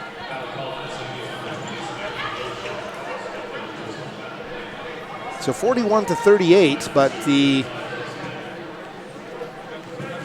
Kelsey Henry of Western Oregon is now at the free throw line. That's the third foul on Sam, so that's a big one. Just got to be careful here, and they're going to need her for the last 12 minutes of this game here. A miss on the second free throw, a scramble for a loose ball. And judging by that Western Oregon reaction, the ball staying with the Wolves.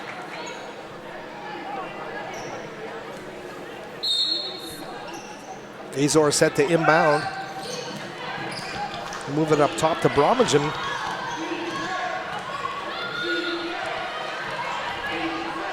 Western Oregon, very precise in what they do, but they're going to throw it away there.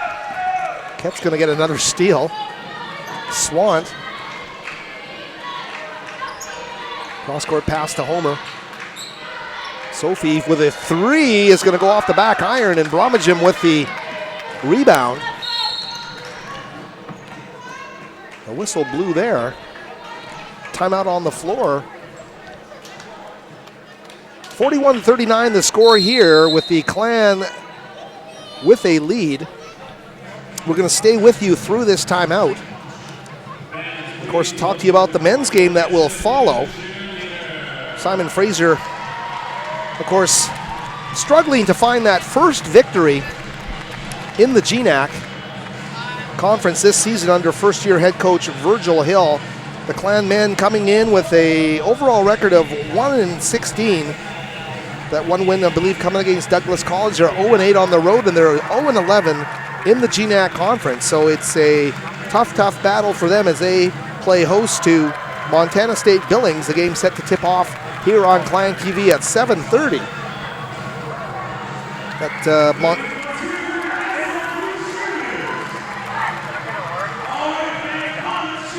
Montana State Billings, as we mentioned, coming in here with a 6-13 overall record. So Simon Fraser, it's work cut out for him against the Yellow Jackets of Montana State Billings to follow us here.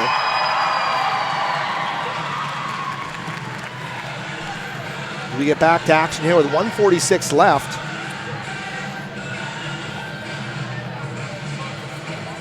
Western Oregon set to sideline inbounds right in front of our broadcast location. It's Kaylee Boschman, number 22, set to inbound the ball. 41-39, the Clan trying to protect that 2-point lead. And neither team is able to get any separation here throughout the third quarter. I mean, obviously Western was up 2 at the half, and now 2-point lead for the Clan, so just a 4-point swing is all we have here. Well, Kelsey Henry, the 6'1 redshirt junior to Morgan, Utah, with a drive to the basket there.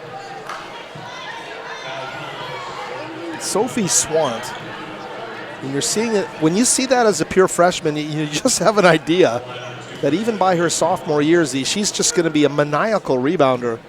She goes and gets tough ones, and she puts opposition defenses in such jeopardy that she draws fouls and gets to the free throw line. Yeah, and obviously Coach Langford saw a lot of talent in her, in her earlier years at Argyle Secondary in North Vancouver, and she's transitioned to be a great addition to this Clan team as a freshman, and looking forward to a bright future from Sophie Swant here.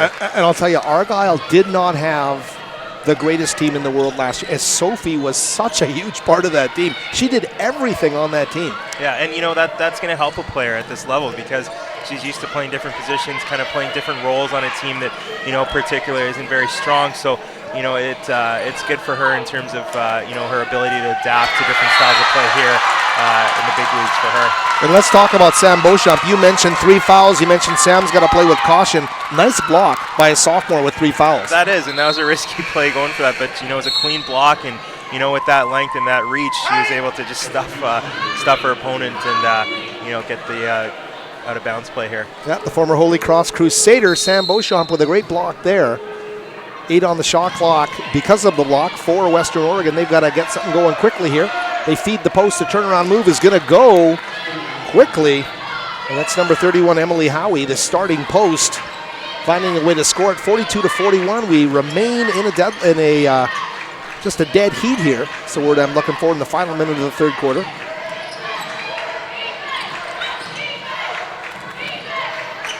Clan moving the ball with Alicia Roberts driving. Kett's 3-ball from the baseline. Corner will fall. Ellen Kett, automatic out of Melbourne, Australia, 45-41. And that puts her for 2 for 3, keeping her average out there, 67% right now for the game. Wow. And there's an answer, and that's why this game has been a saw-off. Bromagem knocking down the jumper with 20 seconds left in the third quarter, 45-43. Swant with the ball, 13 on the shot clock. Well, the shot clock turned off, 13 in the quarter. And a foul being... You have a 5-second violation there. 5-second violation. And it's going to give Western Oregon the basketball here with 9.4 seconds left. Of course, they scored with 0.4 of a second left at the half to take the halftime lead. See what they run here. Bromagem, Azor, jumper, whistle underneath. And of course, that was Jasmine Miller that took that shot. Apologies there. Are they going to call that the quarter? I think we have a foul with no time remaining, so the Clan should shoot 2 here. The foul at the buzzer, unless they decide that it was after the buzzer. Let's see what the official has to say here.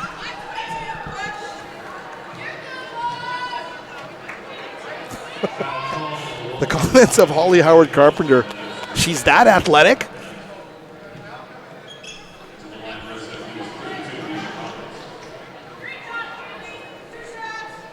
So free throws with no time. Oh, they're going to put 0.8 of a second on the clock here. But to let you know on Clan TV, we'll be taking a break here. As soon as the third quarter comes to an end and back for the final quarter of play, it will be a great atmosphere here if the crowd responds on Pink Night as Roberts knocks down the free throw. 47-43, and barring a miracle shot, that's going to do it for the third quarter. 47-43, Simon Fraser, and we'll be back with more right after this on Clan TV. It's on us to stop sexual violence. We are Canada's NCAA team. With 400 student athletes in 17 sports. Together, we can end sexual violence at SFU. To look out for each other. And not look the other way. To get a friend home safe. To not blame the victim. It's on us. It's on us. To speak up. To step in. To support those who need it. To be a part of the solution, not the problem. It's on me, it's on you, it's on us. Because consent matters.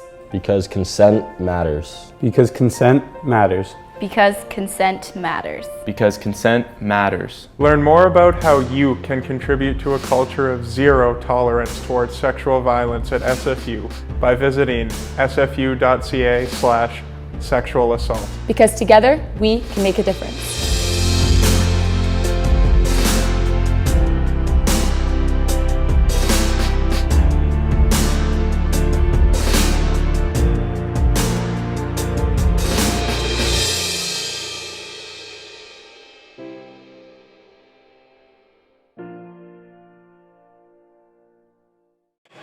(47-43) the score heading into the fourth quarter. Simon Fraser with the 4-point lead over Western Oregon.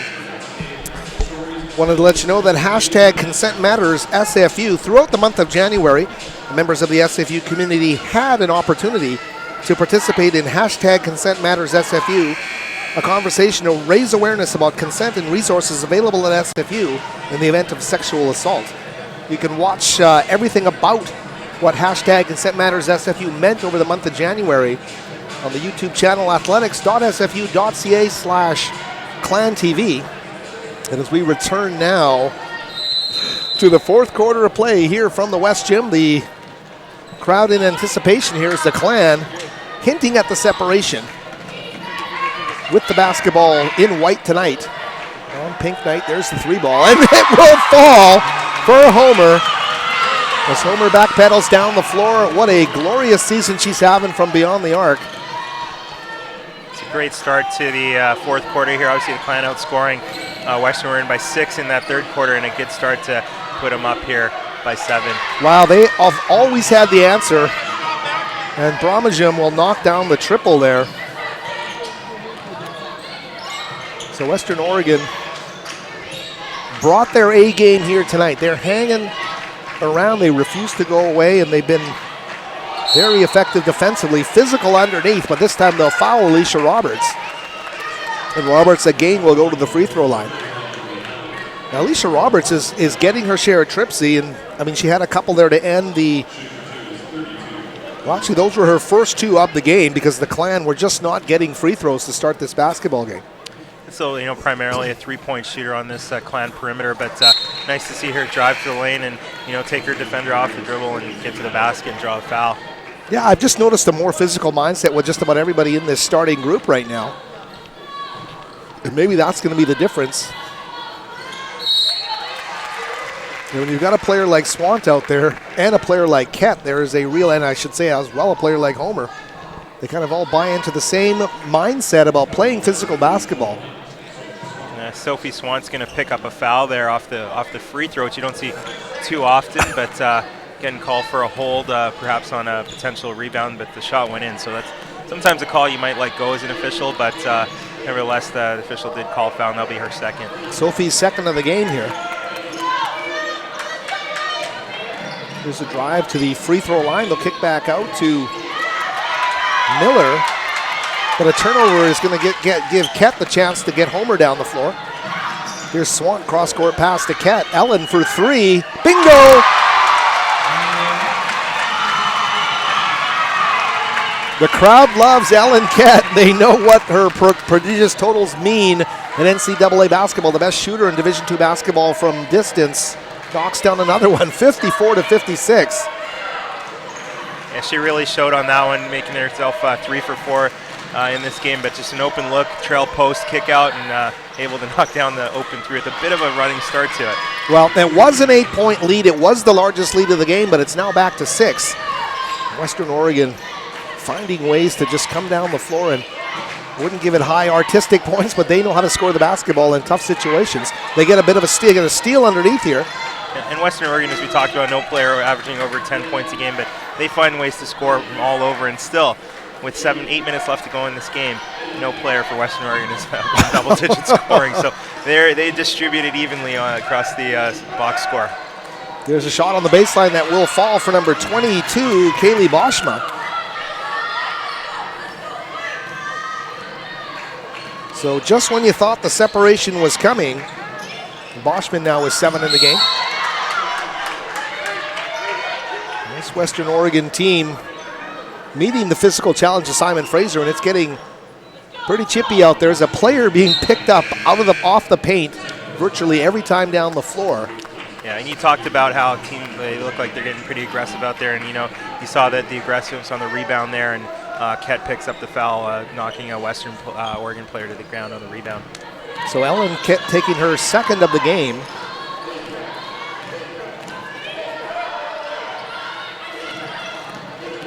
Wolves driving, this time coming up short with number 22 Boschma. Find a way to get it back though, and Bromagem now resetting the offense here. Early in the final quarter of play here from the West Gym.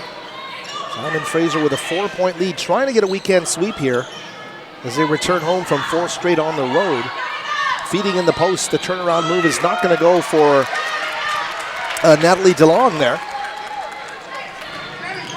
So Simon Fraser looking for the quick hitter. Sophie Swan, little head fake, gets her to the baseline. She draws the contact. And Sophie building up those trips.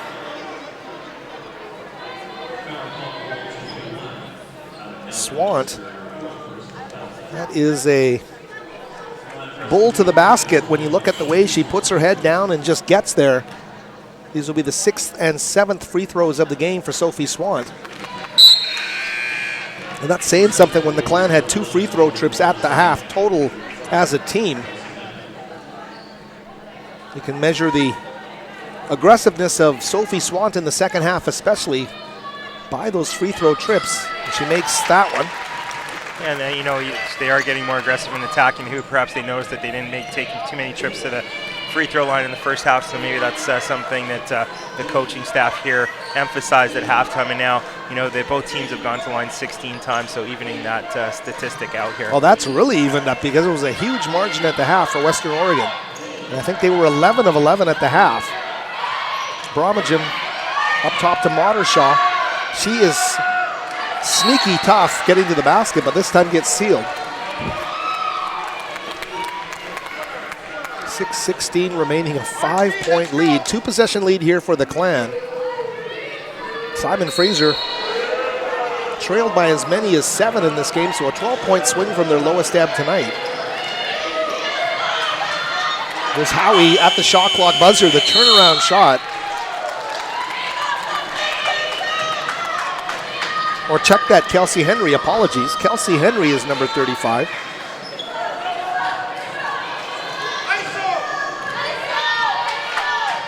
You heard the call from head coach Bruce Langford. ISO, you can hear it as we sit right next to the Clan bench here. Kent with the basketball. It is physical out there. That pass by Kent is knocked away by DeLong. And here comes Bromagem down the court. And yeah, it is getting really physical out there. You saw, a lot of screens being set and, players kind of bouncing off each other, but no calls there on that possession, but definitely getting really, really active with the screens out there. You gotta want this one. Here's DeLong up and under against Beauchamp. Sam's gonna get called for the foul underneath. And that's gonna be foul number 4. Yeah, that's a big one there. So, we'll see if Fradgley might check in for Beauchamp here with 4 fouls. No movement here in terms of a sub from the head coach, Bruce Langford. Howard, you'll have to help me out here. I noticed that her former high school coach, obviously with the same last name, but his first name is escaping me from Holy Cross, the Samantha Beauchamp's high school coach in the crowd, Steve Beauchamp, with no relation. No relation? Right. What are I've always said, what are the chances of that? And of course, Steve's daughters all played for him as well, so there were a lot of Beauchamps there. And Samantha, not a relation. Obviously a former Clan great himself with the men's program. You bet. Here's a jumper there from Roberts. Great effort. This is what I love about Sophie Swan. Just goes crashing in there. You just, it's raw athleticism that you see, just pursuing the ball. Surprised to see that Coach Langford didn't put Fradgley in after she picked up her 4th foul, but obviously let her have that offensive possession, and then now in a situation where they might turn it to defense. Big 3 there, Z. Roberts knocks it down, and that is a welcome piece of news for Simon Fraser as the buzzer's going off here in the gym. Not too sure what happened there. Roberts stepped up and measured it up, and she knocked it down 58-52. And a clutch shooting, 58-52. 5:10 left here in the fourth quarter play. And we'll take a look at that shot. Roberts, great job there. And of course, Homer and Ket have been measuring distance as well tonight with some great efficiency. Roberts with a jumper there, and oftentimes have been in here an hour and a half before the game starts, chatting it up with both teams and the coaching staffs, and good friend photographer Ron Hole. We like to get down here, get a coffee at Tim Hortons, head back to the gym, and many times we'll see the gym empty with the exception of Alicia Roberts. Many times the first player out on the floor to work on that shot. She'll, for the many young players watching today, go right up to the hoop, start working that form shot, getting all that stuff happening. And that's how a veteran player gets it going, and you want to be in that shooting zone. Look at the practice habits of Ket, Homer, and Roberts. It's been great to see. Upcoming games for the women, February 4th at 6 o'clock. They will be at Northwest Nazarene. February the 6th at Central Washington. Clan women will make their return February the 11th, 7 p.m. against St. Martin's. And that game here on Clan TV as well that same weekend. February the 13th, 7 o'clock, Seattle Pacific in town to face the Simon Fraser Clan. It'll be the final GNAC Saturday game of this season. I think it's the final Saturday game. I think there's one more after that, but I'm not positive. But a great opportunity if you haven't come out. I'm actually going to be bringing my girls' grade 7 team out to that game, so they're all looking forward to seeing Seattle Pacific in the West Gym. A media timeout. We're going to take a short timeout as well and be back with more here on Clan TV.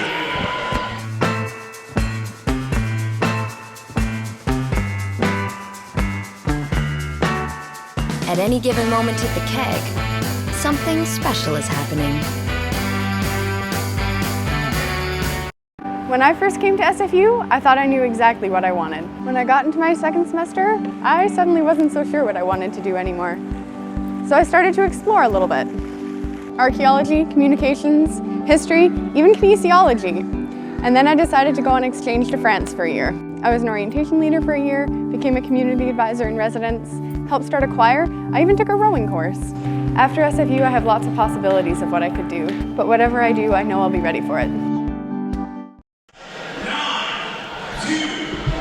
And we're back with you here. Howard Samura, Zahid Vali Hashim. Just want to let you know, Charter Bus Lines, the official motor coach of Simon Fraser Athletics, is proud to support SFU football and all Clan teams. Charter is dedicated to providing safe and comfortable transportation to all your games throughout the Pacific Northwest. You can visit them at charterbuslines.com. Some key critical moments here, Z, for the Simon Fraser team. They've wanted to achieve separation. It's still not here. They're just going to have to bear down and work hard to full 40 today. They're going to really have to work hard here for the last, just under 5 minutes to go. I mean, they've, I think one area that they really need to focus on here is rebounding. They're being out-rebounded by 10, and that's giving Western Oregon some opportunities to keep this game close. And, if they give up a couple more offensive rebounds, we might see a Western Oregon, team here that might put a couple shots back in and maybe make it a little closer than it is. Well, the Wolves will make the first free throw.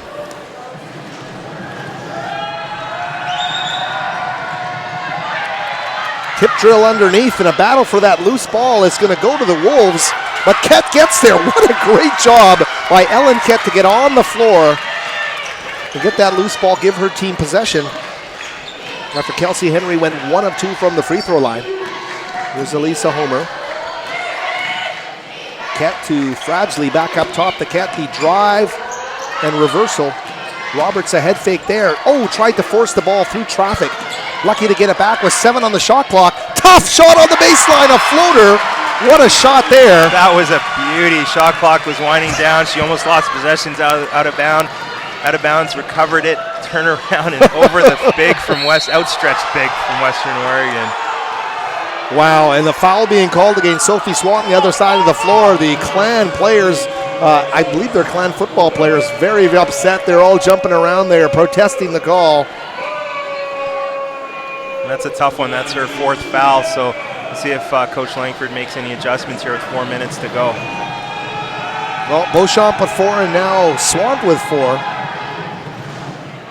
Rattling home for Bembry. Be interesting to see how Western Oregon adjust to this too, and see if they can maybe feed it into the post, a little bit more often they have been so far, and see if they can, draw another foul or get to the line. Well, we'll see what Holly Howard Carpenter does in terms of personnel.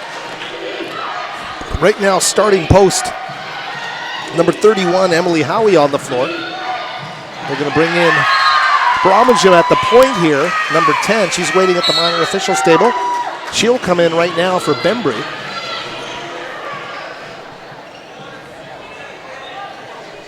And you see on the Clan replay the block there by Fradgley. But right now we'll see if the Wolves, as Z mentions, try to exploit something down low. They get the feed in the post, a turnaround shot there. Great job to contest that ball. And Swant with 4 fouls is still in the heart of the fray physically. We'll let you listen to the words of Bruce Langford. How hard would you have to hit 21 to knock her down was the comment. Holly Howard Carpenter talking to the officials on the other side of the floor as well. So the gamesmanship continues here. I'm not too sure. I think Sophie Swan just fouled out of the game. Indeed she did. Sophie Swan took her 5th foul. So Sophie Swan out of the game, and that means Sam Beauchamp has to come in with the 4 fouls. 3:38 remaining, Z. This is a tough one. Sophie was a warrior tonight. She was. That was a tough call. It was an off-ball hold, maybe a Western Oregon player trying to make a cut, and unfortunately Sophie got caught. And then double whammy here. It's going to put Western Oregon at the line in the bonus situation too. Add to that Beauchamp has to come back in now to replace Swanton. She's playing with 4 fouls as well. And Fradgley's got to watch it as well. What does Fradgley have? She doesn't have any fouls. Oh, I thought she had 2. Okay. Oh boy.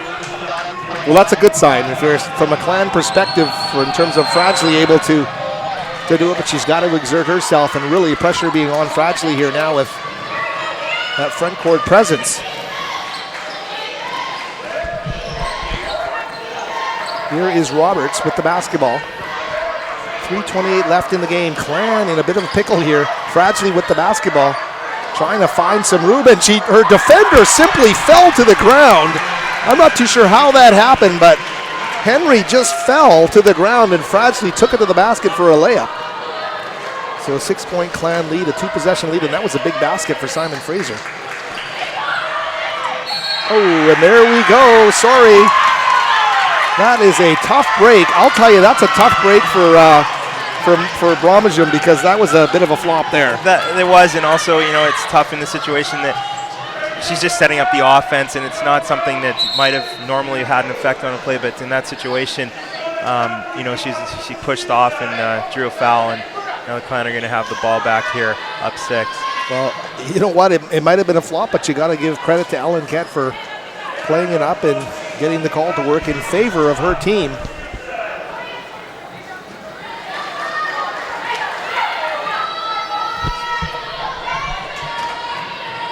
So the Clan get the basketball back with her savvy veteran Ellen Kett knowing what to do. Gets them the basketball back. She's going to work against Bromagem. Behind the back move, drawing the applause of the sellout crowd here today. There's a shot, by Roberts that misses, and great job to be a scrappy rebounder by Fradgley. Kett now with the basketball. Doesn't use the screen, but goes off the window. Can't get the finish, but is going to draw the contact from Bromagem and get to the free throw line. And I'll tell you right now, that is a veteran player. She is going to goad her check into a foul, get to the free throw line. The same player she basically flopped against to get her team the ball to get down the floor. So Ellen Kett knows what to do, and this is a veteran player right now. carrying her team at a critical juncture. Yeah, and she's really stepped up here late in the game, and like you say, carrying her team. Obviously, it's a bit of a not the ideal lineup that the Clan want in the game, but they're able to have the veteran leadership here from the likes of Ellen Kett. Yeah, it was a very, very clutch way to get things going here. 2:38 remaining. The clock now becoming the enemy of the Wolves. But anything can happen here still. They feed fragilely one-on-one in the post. Rachel, great little move there as she looks out, but she's going to surrender the ball underneath. And Howie's able to get it. Bromagem now the point guard coming across half court.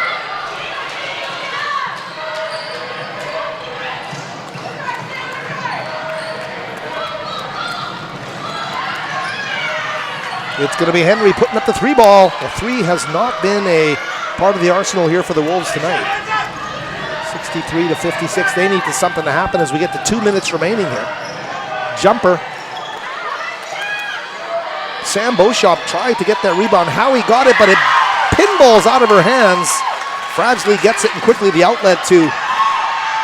Oh, and they almost get the finish at the end as Homer went to Beauchamp.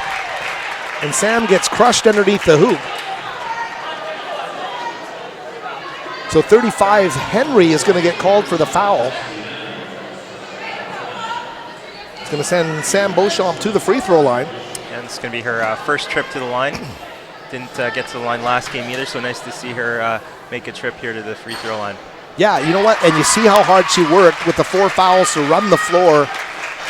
And you oftentimes are going to get rewarded for that hustle down the floor. And Beauchamp getting that opportunity. She will score them both. Big free throws, makes it a 9-point lead for Sam and the Clan here.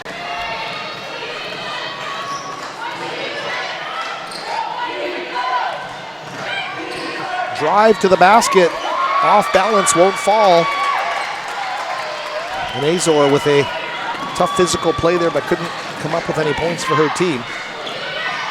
Kett to Roberts, the veterans in control in the backcourt. Here's Alicia, drive to the basket. Oh, outreached hands.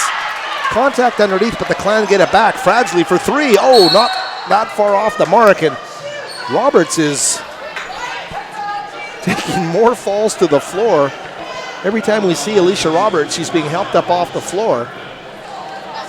Alicia Roberts, gritty, gritty, gritty, right to the end. Here comes Roberts. So the foul being called against Beauchamp. She's going to foul out of this game. Fiona Beals, number 10, coming in to spell her Z. 2 players in the front court have fouled out of this contest. They have, but you know what? That's a sign of aggressive play, attacking the basket on the offensive end, and also in defensive position, not being afraid to go, try and block shots and or prevent players from making easy baskets. Well, it's a small roster, and they are right now battling the war of attrition as we get down to the final 75 seconds of play. Yes. Shot from the free throw line by Howie's going to go. Sorry, Z. Yeah, and with the small roster, obviously the coaching staff managed it well tonight. With just over a minute here to go, they've been able to create a bit of separation with that short roster in terms of the different lineups that we saw today and the different substitution patterns that they made throughout the game. Obviously, a testament to the coaching staff here at Simon Fraser. Well, what an atmosphere here tonight as we get to under a minute remaining. Sold out in the gym and standing 2 to 3 deep along the sides here in the gym. Shot won't rattle home for the Clan.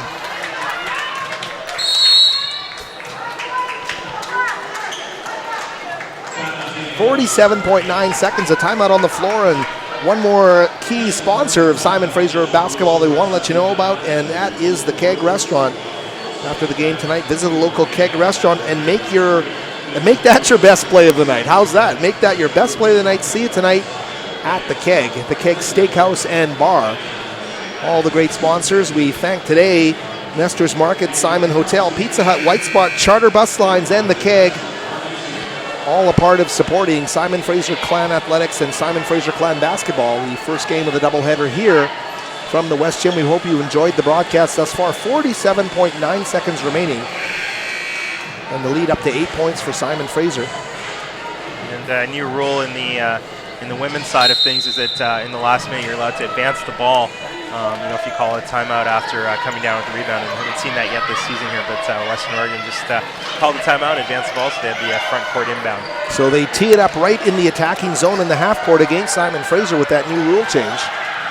8-point deficit, and they got to make up for it in a hurry. Henry chasing a loose ball here. 12 on the shot clock, 28 left in the game. Wow, there needs to be a bit more decisiveness. There's the 3 ball being put up by Azor, the rebound by Beals. And I think Fiona's going to get fouled. So 35. So Kelsey Henry, the 6'1" junior out of Utah, getting called for the foul there. That'll be her second of the game, and the march to the free throw line will be led here by Fiona Beals.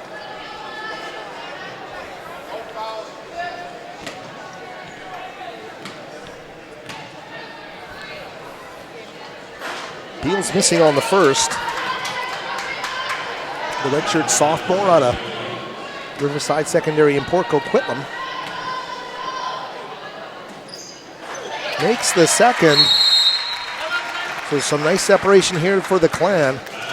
I don't know, Z, if we could identify a breaking moment, a key moment in this basketball game. It just, it came glacially in terms of the separation. It was like waiting for the Ice Age. It was just, when did it happen? I don't know. There was a bit of a point there at the end of the third quarter where they took the lead at in the third quarter, and from then on, they opened up the fourth quarter with the 3 right off the possession there on the open. I think that was a big shot there, and then they kind of created that separation, maybe relaxed the nerves a little bit, and feeling like they've got a bit of a lead and they can play with a little bit more better decision making, and change the pace a little bit and not play frantically and trying to catch up against this Western Oregon team that maybe they thought would be an easier opponent at home, with only 3 wins on the season. And obviously they knew that they had lost to the Western Oregon team before, so maybe they were playing with a little bit of those nerves early. But I really feel like that cusp of on the end of the third and then the start of the fourth quarter is when things started to change. Well, they've managed to keep the narrow cushion alive, and it looks like Simon Fraser is going to score a weekend sweep of their visitors here at the West Gym. Certainly exactly what the doctor ordered after 4 straight games on the road, which began with 2 wins, which finished with 2 losses. And they came in here with a 500 record in the GNAC, but now set to move to 2 games over 500. Wolves will take their best shot at it here. Jumper by Azor off the mark. So Clan ball with 8 seconds remaining. Well, actually, we'll stay with the Wolves here. I think the ball kind of went into the bench there. Referee's waiting for it. 3 possessions down here with 8 seconds, so it looks good for the Clan, and we'll see what happens here with 8 seconds remaining. They'll go right underneath, and they'll get the quick basket there from Kelsey Henry. They're going to get it right back.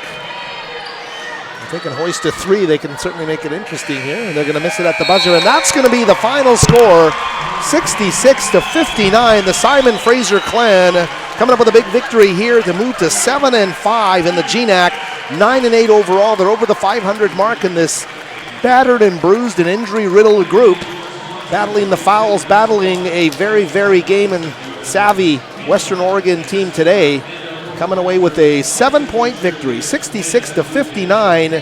Gutsy effort down the fourth quarter stretch by the Clan, who had to battle those foul problems and the fact that they lost a couple of their post players down the stretch drive. They come through with a victory, and it's a satisfying one for the Simon Fraser Clan Nation. We will take a break here, and we will be back after a bit of an extended break with the start of the men's game at 7:30. And that's going to be Simon Fraser against Montana State. Billings, hope you enjoyed it. Howard Samura for Zahid Valley Hashem, for Gabriel Lynn, and for Steve Frost. Thanks for joining us for the women's broadcast, and we'll be back with the men's broadcast in about 15 to 20 minutes.